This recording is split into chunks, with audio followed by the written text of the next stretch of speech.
This is Steve Ridgel, and I'm thinking some more about how great God's story for us is. And when you read the Bible, in the first few chapters of Genesis, the very first of the Bible, we talked about how Satan tempted Adam and Eve and they messed up, but we were talking about how that made life so much harder and how someday it'll be perfect again when you read that at the end of Revelation. So today I wanted to say in the garden, when Adam and Eve were in the garden, they had the tree of the knowledge of good and evil that they weren't to eat from. But there's another tree mentioned in the Garden of Eden, the tree of life. Now, that's pretty significant because it's the tree of, well, life.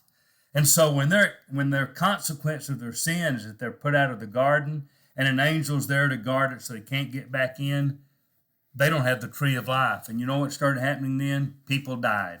Death came into this world.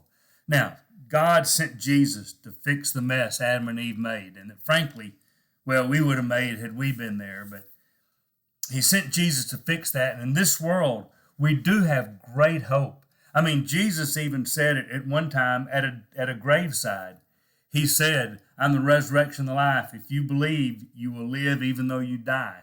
We Christians believe that. We may die, but we believe with everything in us we're going to be raised from the dead. Now, we're still going to die. And that's a hard process, and you grieve. I have lots of Christians that I know that have died and gone on, and boy, they wouldn't come back if they could, because they are where Marcia's dad always said, don't keep me from going home. I've spent my whole life trying to get there. I get it. But there's still a sense of miss and loss, and sometimes the death process is agonizing. And sometimes people die what seems to us way premature. And of course, that didn't even talk about non-believers who die without Jesus. And all that is horrible. Death is a hard thing. No wonder the Bible calls it our last enemy. It is our enemy. Death is our enemy. But Jesus helps us overcome that. And then when you get down to the end of the book of Revelation, when Jesus comes back and he's taken us home, and you read there, obviously in Revelation 21, no death, but in Revelation 22, those first four verses, you ought to read that. Because it talks about in the middle of this new Jerusalem that's going to come down from heaven after Christ has come, all earth burned up, new Jerusalem coming. And in the middle of that is the river of the water of life. Oh, that's pretty cool. And you know what else it says in those verses? On either side of the river of life is the tree of life. Wow.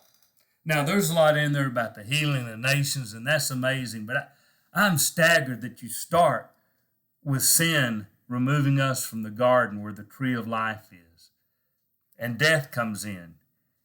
And then even though Jesus helps us die in this life, and we do believe we're going to be raised, after that resurrection, we're going to be in a place where we're going to live forever because the tree of life is there. How cool is our God to remind us of that? Had the tree of life lost it, giving you the tree of life in heaven forever. This is Steve Ridgel saying, only God would do that.